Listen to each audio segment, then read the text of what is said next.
Hello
students, अस्सलाम वालेकुम। First year pre engineering students,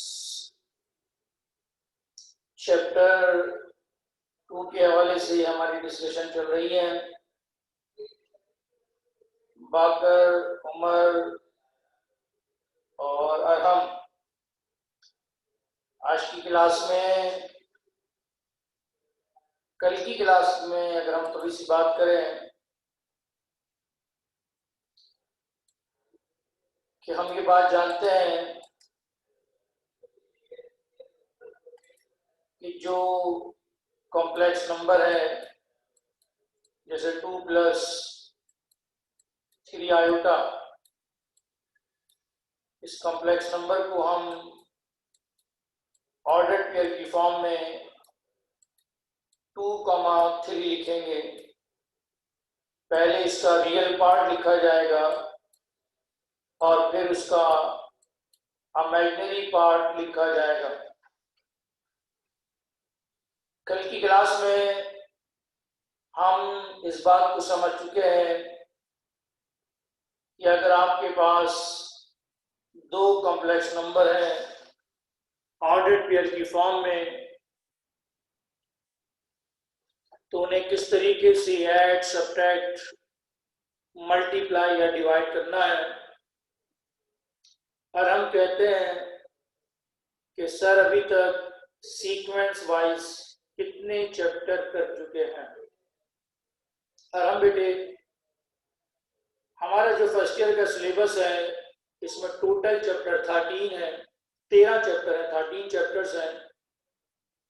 इसमें हम चैप्टर 1 जो कि पहला चैप्टर सेट का चैप्टर है उसे कंप्लीट कर चुके हैं, और इसके अलावा हम चैप्टर 4 कंप्लीट कर चुके हैं, और ये हमारा भी तीसरा चैप्टर चल रहा है जो कि बुक में चैप्टर 2 है, लेकिन हमारी सीक्वेंस के मुताबिक ये चैप्टर 3 है।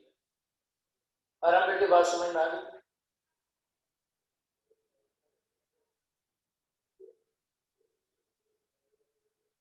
बाकर ने कहा कि सर टेस्ट में सेट्स का चैप्टर नहीं आता। हाँ जी, बोर्ड के पेपर में चैप्टर 1 अब नहीं आता, बहुत ही कम, कभी अगर आया तो किस्मत ही होगी आपकी, नहीं तो नहीं आया।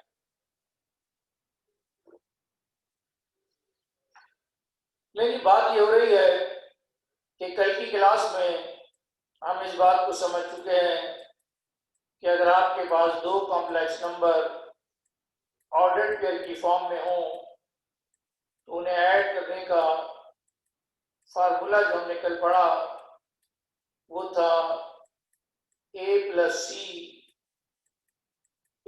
सी कॉमा b प्लस डी। ये कल की बात कर रहा हूं, एडिशन के लिए। और जब आप इस फार्मूले को a minus C comma b minus D कर देते हैं तो फिर ये सब्ट्रैक्शन के लिए हो जाता है। और फिर कल ही की क्लास में हमने इस बात को भी समझा कि अगर आपके पास कॉम्प्लेक्स नंबर को मल्टीप्लाई करना हो a कॉमा b को, अगर आपको c कॉमा d से मल्टीप्लाई करना हो तो इसका फॉर्मूला याद करने की एक टेक्निक ये है कि आप पहले a को c से मल्टीप्लाई करें, a c लिखें, फिर साइन माइनस का लगाना है अकॉर्डिंग टू फार्मूला। अब बाकी जो दो एलिमेंट रह गए उन्हें मल्टीप्लाई करें। अगर आपसे पूछा जाए कि क्या बच गया तो आप कहेंगे b और d, तो ये आपके पास b और d मल्टीप्लाई हो, तो ये बन जाता है ac माइनस बी डी। इसके बाद अब आप इस a को लास्ट वाले d के साथ मल्टीप्लाई करें, यानी कि बन गया ए डी। अब साइन पॉजिटिव लेना है आपने, और बाकी जो दो बच गए यानी b और c, इन्हें मल्टीप्लाई करते हैं। तो इस टेक्निक पर ये फार्मूला हमें ज़रा आसानी से याद हो जाता है, A C minus B D A D plus B C. अब अगर हम दो कॉम्प्लेक्स नंबर की डिवीजन को कल की क्लास में हमने जो इसका फार्मूला लिखा, इसकी टेक्निक थोड़ी सी यूं समझिए कि सबसे पहला काम तो ये करें कि दो साइन ऑफ डिवीजन लगा दें और ब्रैकेट को कर दें बंद। ये जो सेकंड ब्रैकेट है सी और डी, इनके स्क्वायर का सम पहले नीचे लिखें। ये टेक्निक है फार्मूला बनाने की, जिससे आपको जरा जल्दी फार्मूला बन जाएगा कि सेकंड ब्रैकेट के अंदर जो वैल्यूज हैं उनके स्क्वायर का सम आपने नीचे लिखना है, और फिर मल्टीप्लिकेशन में जो आपने ए सी माइनस बी डी किया था, इस ए सी माइनस बी डी को आप AC प्लस BD कर देते हैं। अब चूंकि पहला साइन पॉजिटिव हो चुका है तो दूसरा साइन आप नेगेटिव लगाते हैं और फिर यहाँ पर ये जो AD प्लस BC है इसी को लिखते हैं, लेकिन यहाँ पर बस इस बात का ख्याल रखते हैं क्योंकि आपने साइन नेगेटिव लगा दिया था तो इसका ऑर्डर चेंज कर देंगे, यानी BC माइनस AD कर दिया जाएगा। ये तमाम पॉइंट्स कल की क्लास में हम डिस्कस कर चुके हैं। कल की क्लास में हम इस बात को भी समझ चुके हैं कि अगर आपके पास कोई कॉम्प्लेक्स नंबर है और हमें इसका कॉन्जुगेट मालूम करना हो तो हम दोनों तरफ बार अप्लाई करते हैं और बार अप्लाई करने के बाद ये प्रॉपर्टी है कि जो इमेजिनरी पार्ट होगा उसका साइन चेंज कर दिया जाए। इमेजिनरी पार्ट, इमेजिनरी वैल्यू, हम उस वैल्यू को कहते हैं जिसके साथ आयोटा मौजूद होता है। तो ये इसका कॉन्जुगेट बन गया। कल की क्लास में हमने मॉड के बारे में भी समझा कि अगर आपको किसी भी कॉम्प्लेक्स नंबर का मॉड मालूम करना हो तो हमारा फार्मूला है x square plus Y square. ये फार्मूला कहता है कि आपने रियल पार्ट का स्क्वायर लेना है और फिर आपने इमेजिनरी पार्ट का स्क्वायर लेना है। जैसे 2 प्लस 4 आयोटा ये एक कॉम्प्लेक्स नंबर है, इसका अगर हमें मॉड लेना हो तो कुछ नहीं करना, रूट लगाना है, जो रियल वैल्यू है 2 इसका स्क्वायर लेना है, फिर पॉजिटिव साइन लगाकर जो इमेजिनरी वैल्यू है वो वैल्यू जो आयोटा के साथ है उसका स्क्वायर लेना है। आयोटा को वैल्यू के साथ कंसीडर नहीं किया जाएगा। ये तमाम पॉइंट्स वही हैं जो कल की क्लास में हम डिस्कस कर चुके हैं। आई होप कि तमाम स्टूडेंट को अगेन जो है उनके माइंड में रिकॉल हो चुके हैं। दोबारा से मैंने इन तमाम पॉइंट्स को रिवाइज किया। बाकर, अरहम और कौन कौन है जी, हुज़ैफा है, अनस, क्या तमाम स्टूडेंट को बात समझ में आ रही है? मजहर, तमाम स्टूडेंट्स को बात समझ में आ गई, क्लियर है? तो आज की क्लास में हमारे पास जो हेडिंग आ रही है उस हेडिंग का नाम है कॉम्प्लेक्स आइडेंटिटीज। आज की हेडिंग डालेंगे कॉम्प्लेक्स आइडेंटिटीज। हेडिंग डाल के लिखेंगे additive and multiplicative identities exist in complex number. कहते हैं जी कॉम्प्लेक्स नंबर में एडिटिव आइडेंटिटी भी है और मल्टीप्लिकेटिव आइडेंटिटी भी है। वो क्या है? एक के लिए है 0,0 और दूसरे के लिए है 1,0, यानी एडिटिव के लिए है 0,0 और मल्टीप्लिकेटिव के लिए है 1,0। अगर आपको a, b एक कॉम्प्लेक्स नंबर दिया जाए ऑर्डर्ड पेयर की फॉर्म में और आप रियल वैल्यू का साइन भी चेंज कर दें और इमेजिनरी वैल्यू का साइन भी चेंज कर दें तो हम कहते हैं कि ये इसका एडिटिव इनवर्स बन गया। एग्जाम्पल से बात को समझ लें। तमाम स्टूडेंट्स लिखना बंद कर दें। मैं आपसे कहता हूं कि मेरे पास एक वैल्यू है 3,4, मुझे इसका एडिटिव इनवर्स बनाना है, तो आप क्या कहेंगे कि जो फर्स्ट वैल्यू है उसका साइन भी चेंज कर दें और जो सेकंड वैल्यू है उसका साइन भी चेंज कर दें। अब अगर आप ये चेक करना चाहें कि आपका आंसर सही है या गलत है तो ये जो क्वेश्चन है 3,4 ये क्वेश्चन है हमारा और जो हमारा आंसर है -3,4 अपने क्वेश्चन में अपने आंसर को ऐड करें, तो जब हम 3 में -3 को ऐड करेंगे तो आंसर 0 बन जाएगा। जब हम 4 में -4 को ऐड करेंगे तो आंसर 0 बन जाएगा। इसका मतलब ये हुआ कि एडिटिव इनवर्स में हमारा आंसर क्या आता है, 0,0। ऐसा हमें करना नहीं है, ये सिर्फ आपको चेक करके बताया है मैंने कि एडिटिव इनवर्स का मतलब ये होता है कि जब हम किसी क्वेश्चन का एडिटिव इनवर्स निकाल लेते हैं और उन दोनों को जब हम आंसर को क्वेश्चन के साथ ऐड करवाते हैं तो आंसर हमेशा 0,0 आता है। जिस तरह से एडिटिव इनवर्स हमारे पास है, बिल्कुल इसी तरह से एक हमारे पास मल्टीप्लिकेटिव इनवर्स भी होता है।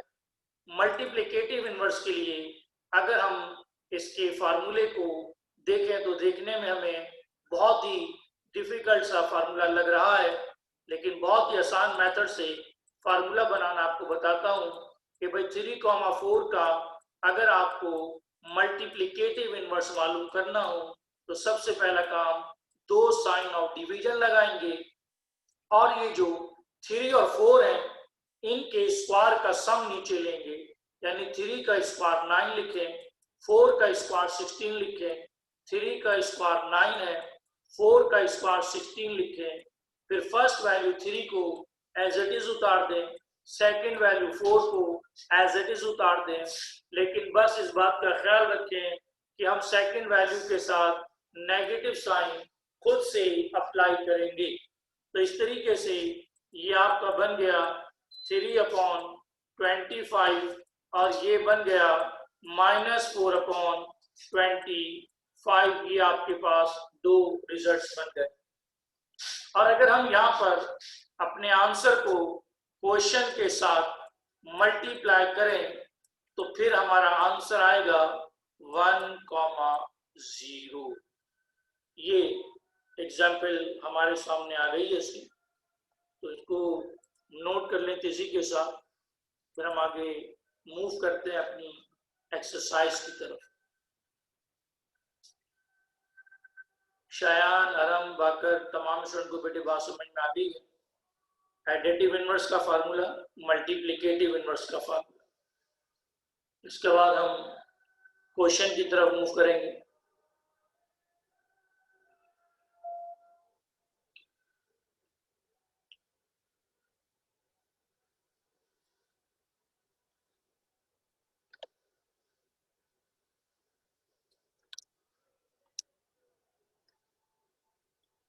क्या तमाम स्टूडेंट्स के पास कंप्लीट है?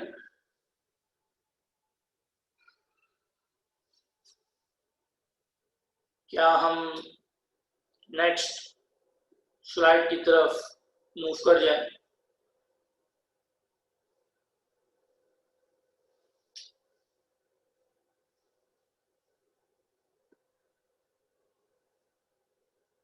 ओके जी, उमर ने कहा है कि जी सर, नेक्स्ट स्लाइड की तरफ मूव करते हैं। एक्सरसाइज 2.2 की हेडिंग डालेंगे। एक्सरसाइज 2.1 में क्वेश्चंस नहीं है, उसमें जस्ट डेफिनेशंस है, और वो डेफिनेशंस हम पहले ही समझ चुके हैं तमाम की तमाम। इसलिए हम एक्सरसाइज 2.2 की तरफ जा रहे हैं। एक्सरसाइज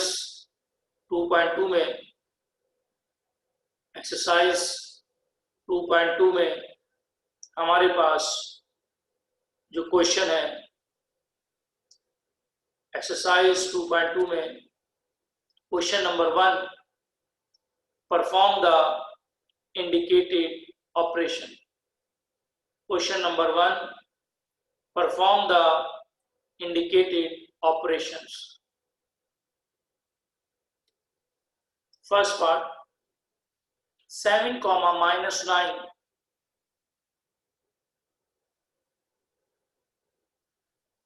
मुबशिर बेटे, हमने एक्सरसाइज 2.2 को स्टार्ट किया है और एक्सरसाइज 2.2 में क्वेश्चन नंबर 1 हमारे सामने आ गया है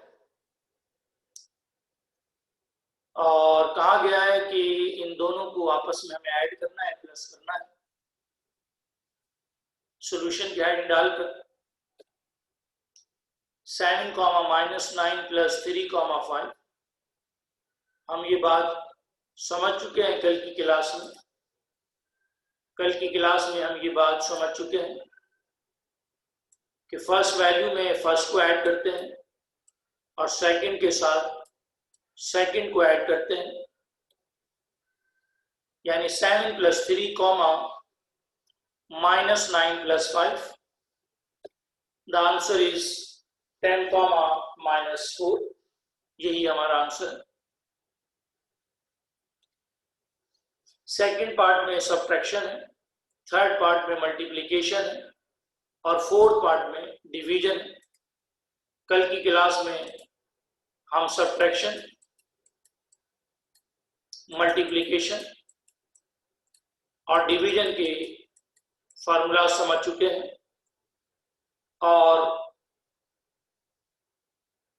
मुबशिर कहते हैं कि सर क्या ये इंपॉर्टेंट एक्सरसाइज है? जी हाँ, इस एक्सरसाइज 2.2 में जो क्वेश्चन नंबर 1 है, ये जो अभी आपके सामने आ रहा है, ये तो खैर इंपॉर्टेंट नहीं है, लेकिन कुछ इसमें इंपॉर्टेंट क्वेश्चन भी है। क्वेश्चन नंबर 1 इंपॉर्टेंट नहीं है क्योंकि इसमें सिंपल कहा गया है कि दो कॉम्प्लेक्स नंबर को ऐड करना है, उन्हीं को माइनस करना है, मल्टीप्लाई करना है और डिवाइड करना है। एडिशन, सब्ट्रैक्शन, मल्टीप्लिकेशन और डिवीजन के फॉर्मूलास विद एग्जांपल्स कल की क्लास में हम समझ चुके हैं और जैसे ही क्लास स्टार्ट हुई वैसे ही मैंने दोबारा से इन तमाम चीज़ों को रिवाइज भी किया। तो आई होप के बाकर और उमर और शयान और अरम तमाम स्टूडेंट को कोई कंफ्यूजन नहीं होनी चाहिए। क्वेश्चन नंबर 1 को आप तमाम स्टूडेंट्स कंप्लीट कर लें तो फिर हम आगे नेक्स्ट स्लाइड की तरफ मूव कर रहे हैं।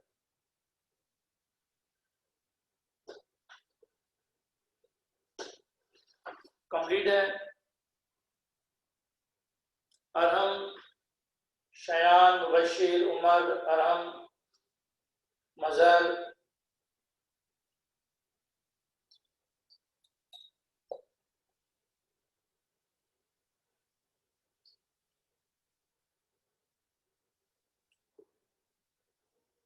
लेकिन मैक्सिमम स्टूडेंट के मैसेजेस आ चुके हैं और अब हम आगे नेक्स्ट स्लाइड की तरफ मूव कर रहे हैं और नेक्स्ट स्लाइड में हमारे पास क्या क्वेश्चन आ रहा है उसको देखते हैं जरा। क्वेश्चन नंबर 2 है हमारे पास। क्वेश्चन नंबर 2 कहता है जी find the conjugate and their modulus. कल की क्लास में हमने कॉन्जुगेट मालूम करना भी सीखा और मॉड मालूम करना भी सीखा और आज की क्लास जैसे ही स्टार्ट हुई उसमें मैंने अगेन तमाम चीजों को रिवाइज भी करवाया। क्वेश्चन नंबर 2 का फर्स्ट पार्ट -7 + आयोटा। ना इन सोल्यूशन सबसे पहला काम हमने लिख दिया late z be the complex number then z is equal to -7 + iota. z is equal to -7 + iota। ये हमने कॉम्प्लेक्स नंबर को z से डिनोट कर दिया। अब हम इसका कॉन्जुगेट मालूम करेंगे। कॉन्जुगेट मालूम करने का मेथड, दोनों तरफ बार अप्लाई किया जाएगा और इस बार की ये प्रॉपर्टी है कि जो इमेजिनरी पार्ट है यानी वो वैल्यू जिसके साथ आयोटा होता है, जिसके साथ स्मॉल आई होता है, ये बार उसके साइन को चेंज कर देता है। यानी रिजल्ट हमारा बन गया -7 - आयोटा। ये तो इसका कॉन्जुगेट आ गया। कॉन्जुगेट के बाद मॉडुलस है। ये मॉडुलस कल की क्लास में मॉड का फार्मूला मैंने आपको बताया, z mod is equal to under the square root X square plus Y square. इस फार्मूले में x जो है वो रियल पार्ट है, जैसा कि इस क्वेश्चन में जो -7 है ये हमारा रियल पार्ट है। इस फार्मूले में जो y है वो इमेजिनरी पार्ट है। इमेजिनरी पार्ट उसको कहते हैं जो आयोटा के साथ होता है।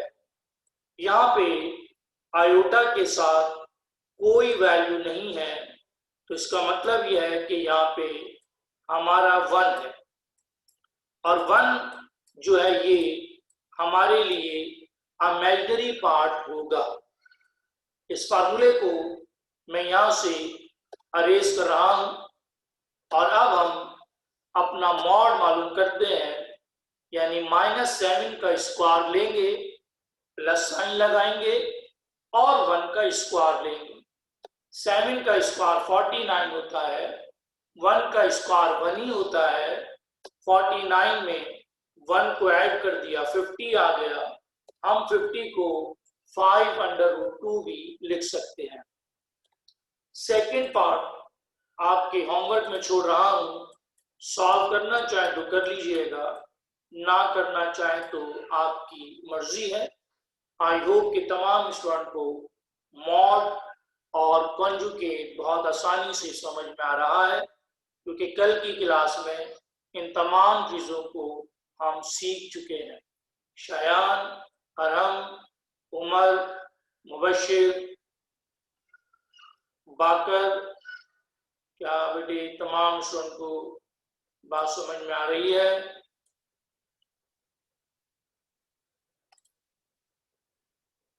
अनस, मोहम्मद मजहर, अम्मार, तमाम स्टूडेंट को बात समझ में आ रही है? कोई कंफ्यूजन तो नहीं है? क्वेश्चन नंबर 2 का फर्स्ट पार्ट हमने कंप्लीट किया। सेकंड पार्ट आपके होमवर्क में रख दिया है, और अब हम नेक्स्ट स्लाइड की तरफ मूव कर रहे हैं। नेक्स्ट स्लाइड की तरफ मैं जा रहा हूं। नेक्स्ट स्लाइड की तरफ अब हम मूव कर रहे हैं। नेक्स्ट स्लाइड में हमारे पास इसी क्वेश्चन नंबर 2 का थर्ड पार्ट है। क्या आप बता सकते हैं कि ये कॉम्प्लेक्स नंबर की कौन सी फॉर्म कहलाती है? उमर, बाकर, मुबशिर, शयान, अरहम, मजहर। 5, -2 को हम कॉम्प्लेक्स नंबर की कौन सी फॉर्म कहते हैं? उमर ने कहा ऑर्डर्ड पेयर। बिल्कुल ठीक कहा, ये शाबाश बेटे, वेरी गुड। ये कॉम्प्लेक्स नंबर की ऑर्डर्ड पेयर फॉर्म कहलाती है 5, -2।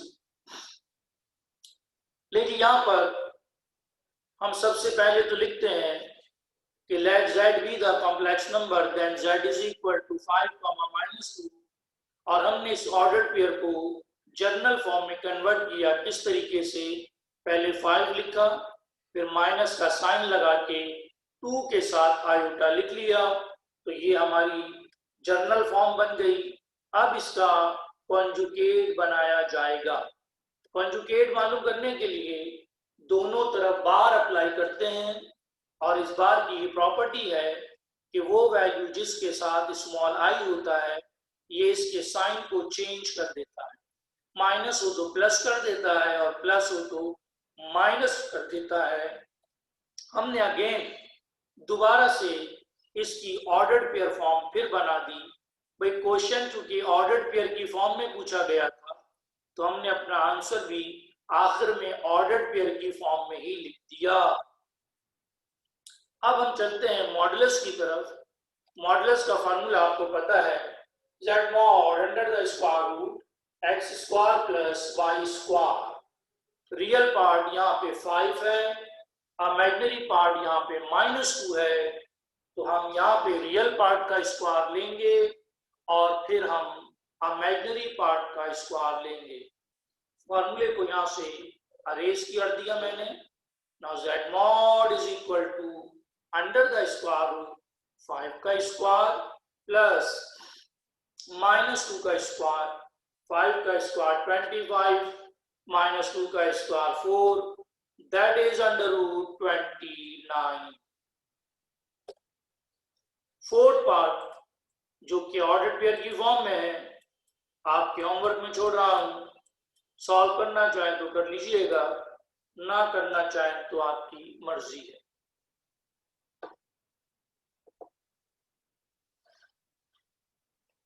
आई होप कि तमाम स्टूडेंट को बहुत ही आसानी के साथ तमाम चीजें समझ में आ रही हैं और आज कोई कंफ्यूजन नहीं हो रही, क्योंकि वो तमाम पॉइंट्स हैं जो कि हम कल की क्लास में सीख चुके हैं।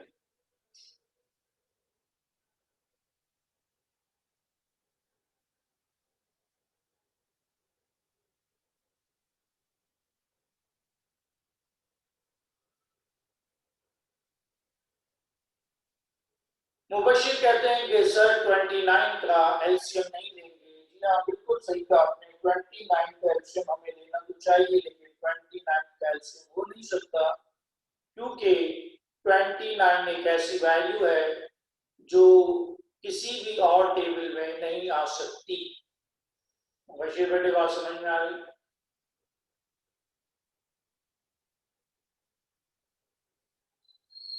ट्वेंटी नाइन कैल्शियम बनता नहीं है, इसलिए नहीं लिया।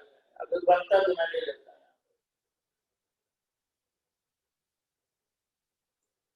अब हम आगे नेक्स्ट स्लाइड की तरफ मूव कर रहे हैं।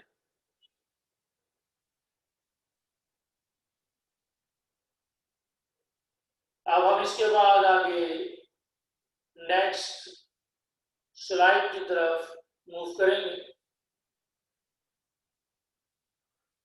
मुबशिर कहते हैं कि सर मार्क डिटेक्शन तो नहीं है। नहीं जी, ऐसी कोई मार्क डिटेक्शन नहीं होती। अगर आपने एल्शियम नहीं मिला तो परेशान होने की कोई जरूरत नहीं है।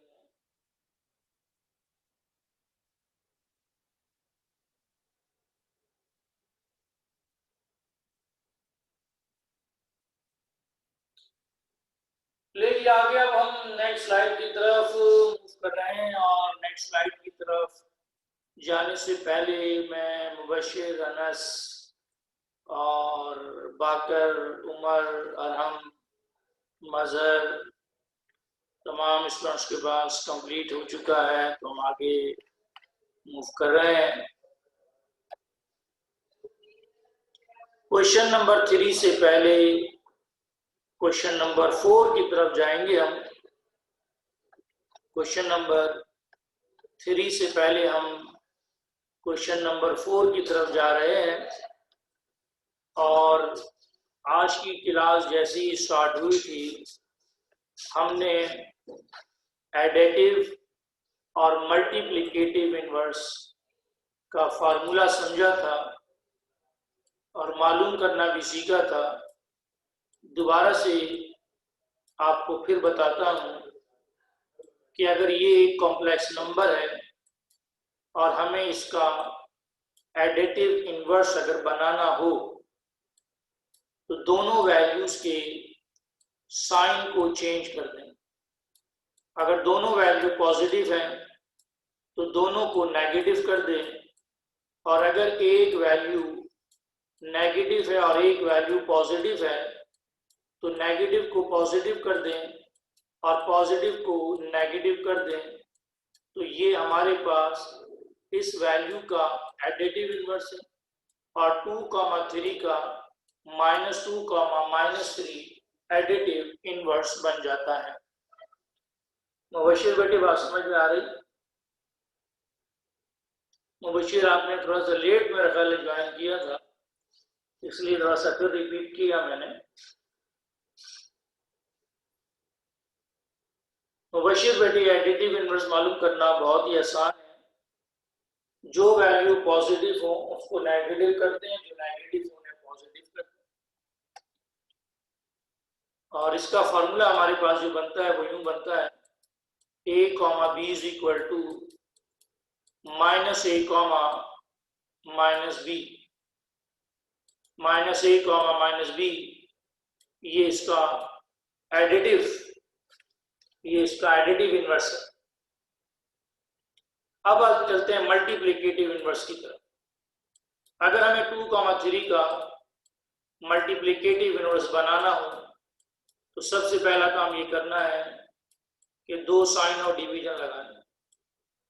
2 साइन और डिवीजन लगाने के बाद जो फर्स्ट वैल्यू है इसका स्क्वायर लेंगे प्लस सेकंड वैल्यू का स्क्वायर लेंगे, यानी फर्स्ट और सेकंड वैल्यू के स्क्वायर का सम नीचे लिखें।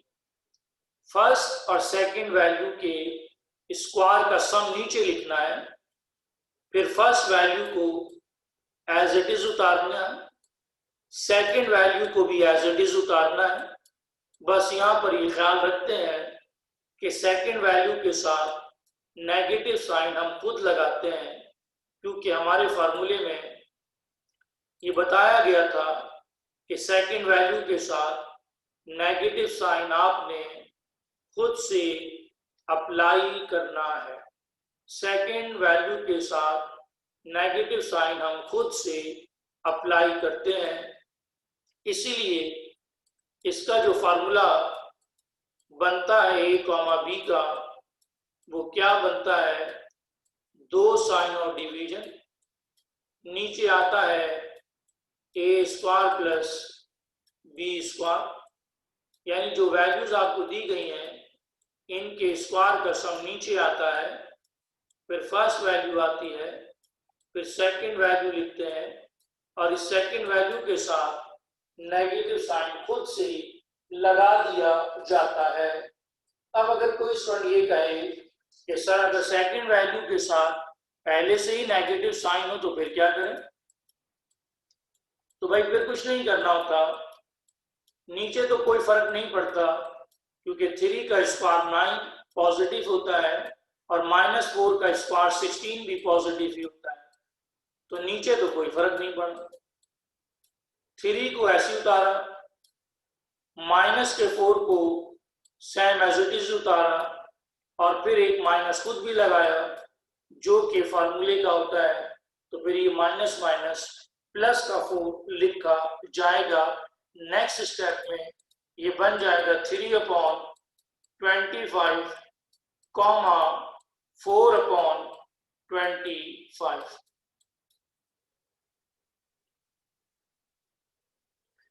लेकिन अनस कहते हैं सर क्या आयोटा हमेशा सेकंड वैल्यू के साथ ही होता है? जी हाँ, आयोटा हमेशा सेकंड वैल्यू के साथ ही होता है।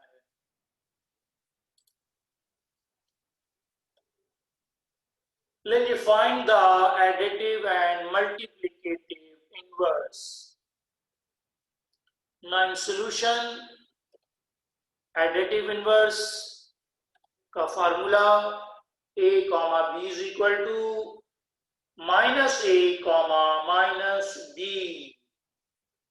फार्मूला यहां से अरेज किया और मालूम किया additive inverse. -3 comma 8 is equal to 3 comma -8, that is the additive inverse। Multiplicative inverse का formula a comma b is equal to a comma b is equal to a upon a square plus b square comma -b upon a square plus b square. ये formula है हमारे पास multiplicative inverse का। तो 3 का square 9 होगा और -8 का square 64, -3 का स्क्वायर 9, 8 का स्क्वायर 64। 64 में हमें 9 को ऐड करना पड़ेगा। 9 प्लस 64, 9 प्लस 64, फर्स्ट वैल्यू और सेकंड वैल्यू को सेम एज इट इज उतार कर क्या करना है, सेकंड वैल्यू के साथ नेगेटिव साइन खुद से लगाया जाता है। तो रिजल्ट बनेगा -3/73 -8/73। फार्मूला मैंने यहां से अरेज कर दिया। हमारा रिजल्ट बनने जा रहा है -3,8, दैट इज -3/9 + 64 -8/9 + 64। तो रिजल्ट हमारे पास बन गए -3/73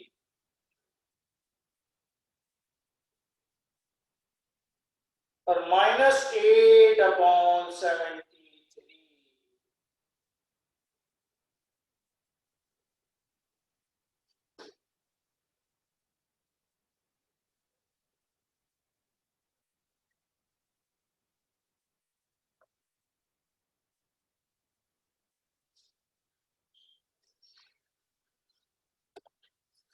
सेकेंड पार्ट -3,5 आप सॉल्व कर सकते हैं, 0,0 आप सॉल्व कर सकते हैं और √3 √2 के साथ सॉल्व कर सकते हैं अगर करना चाहें, और ना करना चाहें तो आपकी मर्जी।